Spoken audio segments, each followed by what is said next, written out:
Drake and Chris Brown, once mortal enemies. Right.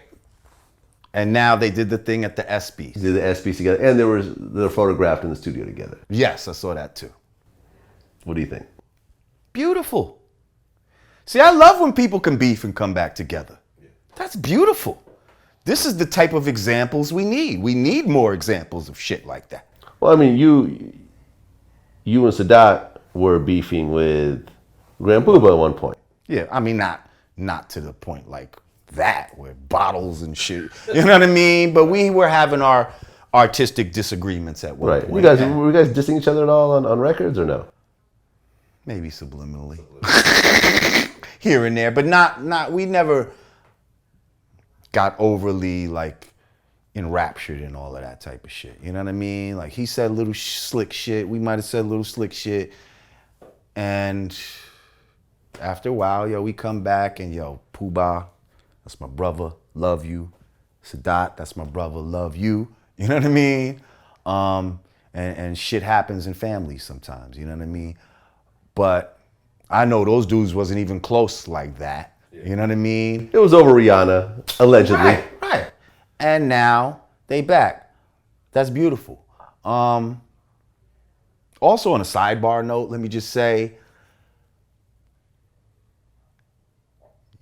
I kind of thought that Drake did a pretty good job hosting. Like, it had its good and bad shit. You know what I mean? But I thought he looked very comfortable. Like when I first heard that he was hosting the ESPYs, part of me was like, you kind of want to hate a little bit. Like, what the fuck's he hosting the ESPYs for? Like, what, just because you...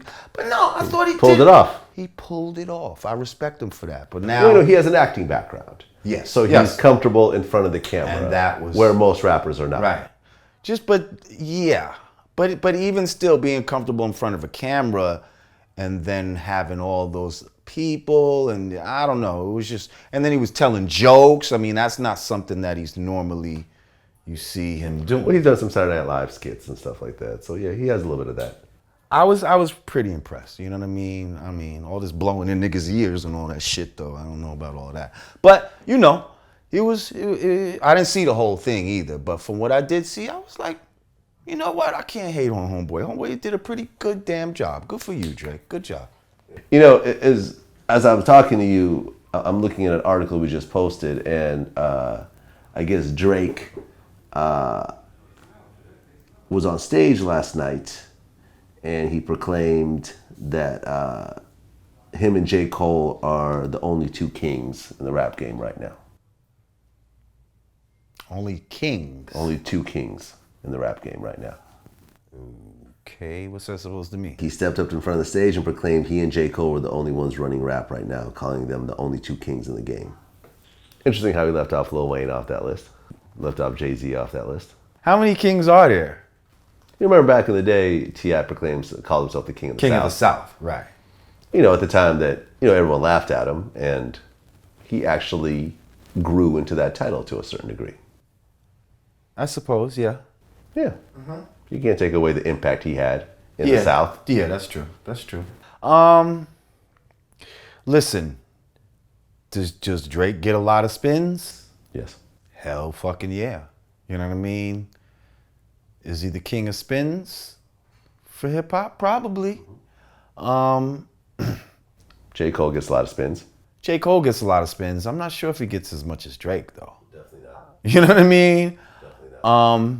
He also doesn't do as much stuff as Drake. Right. They're both Drake jumps on everything. They're both great rappers.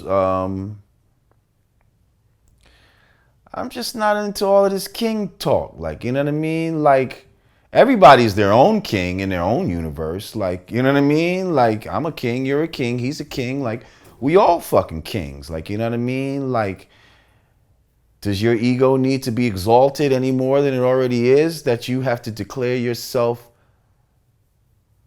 king and to the exclusion of even your mentor? Like, I don't know. It's a little weird. I don't think motherfuckers be fully thinking about what they say before they say it. Like, you see when I go like this, when I throw my eyes, I'm thinking about what the fuck I say before I say it. Right. That's what I'm doing when I'm doing this. I'm getting the words. I'm saying, Inside voice. yeah, let me pick my shit carefully sometimes instead of just spewing out some bullshit out of my mouth.